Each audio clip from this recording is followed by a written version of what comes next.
Hey YouTube, welcome back to Axis and Allies, the Garrison Detroit here, once again coming to you from the bunker, Rochelle Park, New Jersey, and we're going to be continuing this Operation Market Garden, which is a 3.0 version of the BBR variant that is based on the global Axis and Allies game created by initially by Larry Harris.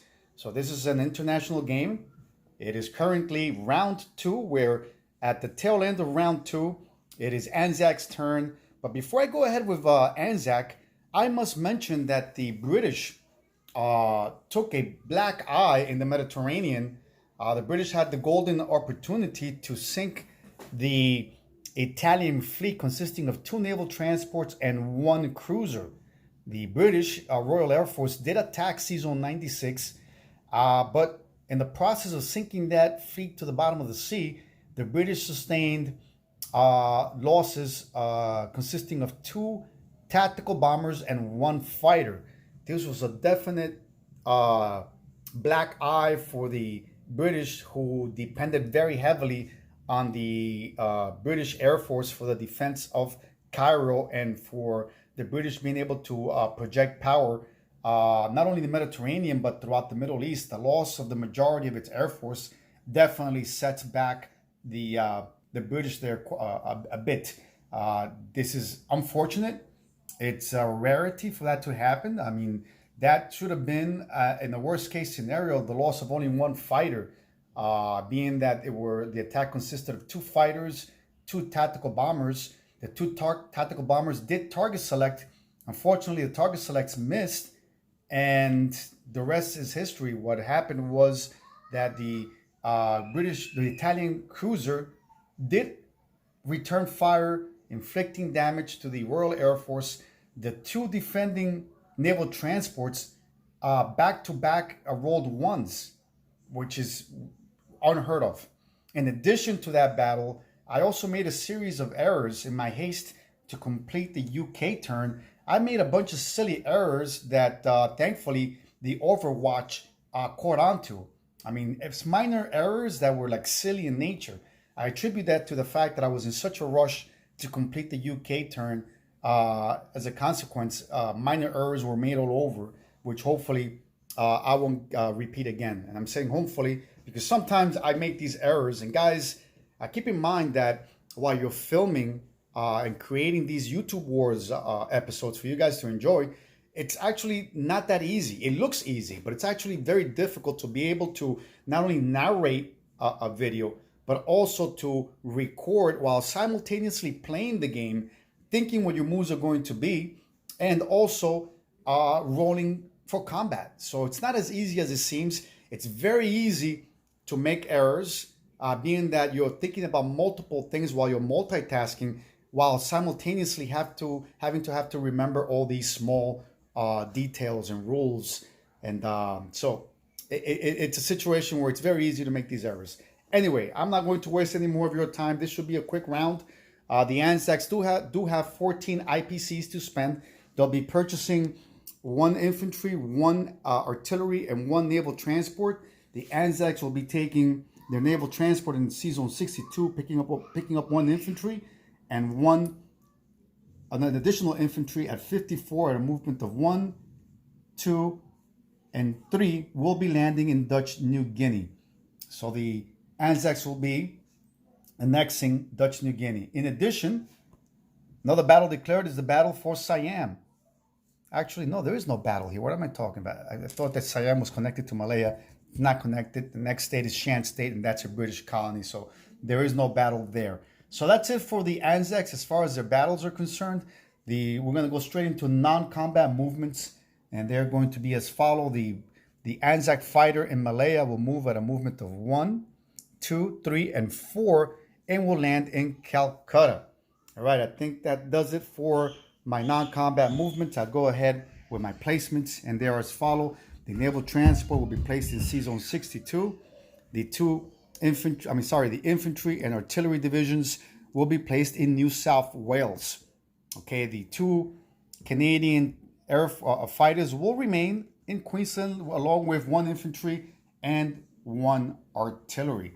All right, so the Anzacs do get an additional 1 IPC, right? So that brings them up to a total of, what is it, 3, 5, 6, 7, 8, 10, 11, 15. So the Anzacs collect 15 IPCs, if I'm not mistaken. Let's go at the national objectives.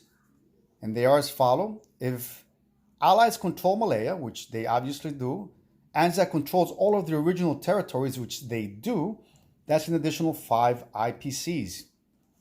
The other national objective.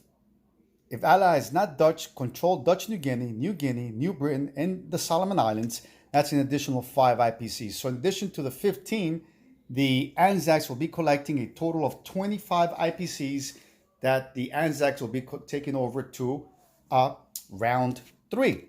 So the Anzacs now have 25 IPCs for round 3. All right, so that does it for the Anzacs. I hope I'm not forgetting anything here. Nope. Let's go ahead then with the Canadiens. That's my kid upstairs. That screaming and yelling is my 4-year-old that's having a field day with his older sister. They're always fighting. Anyway, the Canadiens have 14 IPCs that they carried over from round 1. Okay, the Canadiens will be buying 1 submarine, 1 transport. They'll be carrying over 1 IPC to round 3. Okay, the Canadiens really have nothing to do here but just go straight into non-coms. I'm sorry, into placements. And they'll go ahead and place the naval transport and 1 submarine in season 106. And that does it for the Canadiens, which will be carrying over the 1 IPC. The Canadiens do collect 7. So for round 3, the Canadiens are going to have 8 IPCs.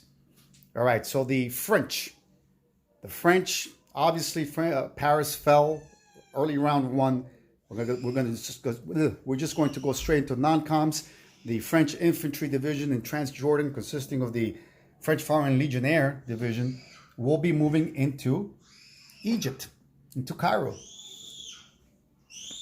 The 2 infantry in Algeria will move back into Morocco, along with the 1 infantry coming from Morocco will move into, from Morocco, Casablanca, will move into Morocco. So currently you have 3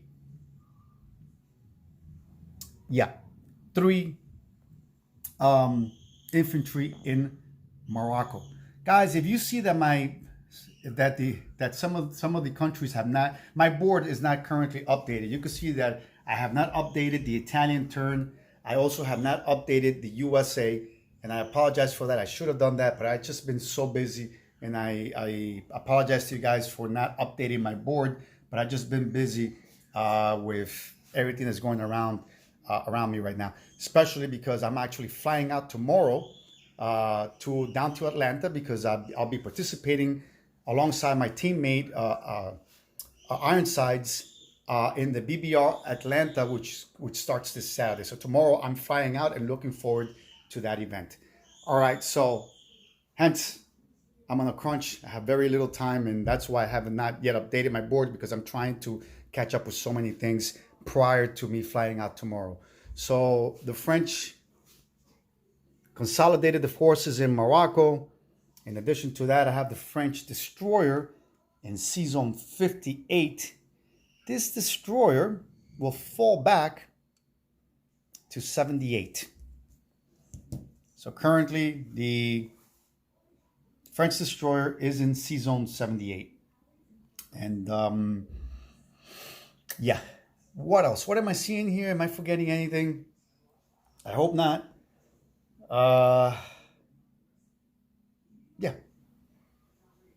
All right, guys. I think that does it for round 2. It is officially the beginning of round 3, and it is Germany's turn. It is Hell on Wheels' turn, who is the commander of the German Third Reich. He's been playing a decent game, a solid game here as the commander of the Axis powers in the European theater side of the war, and it's been fun. I have been enjoying this game. I've been taking my lumps like everybody else, victories and all, but it's all part of the fun. All right, guys, I'll let you know I'll be creating content direct from Atlanta this coming weekend. So keep in touch. Also, don't forget, and I must mention this, that please don't forget to check out Historical Board Gaming's website. As always, they have an excellent array of products for you guys to enjoy and to purchase from. Definitely a great site. All your needs will be met at Historical Board Gaming. Guys, I hope you enjoyed this episode. And as I always like to say, don't forget to bunker down and play.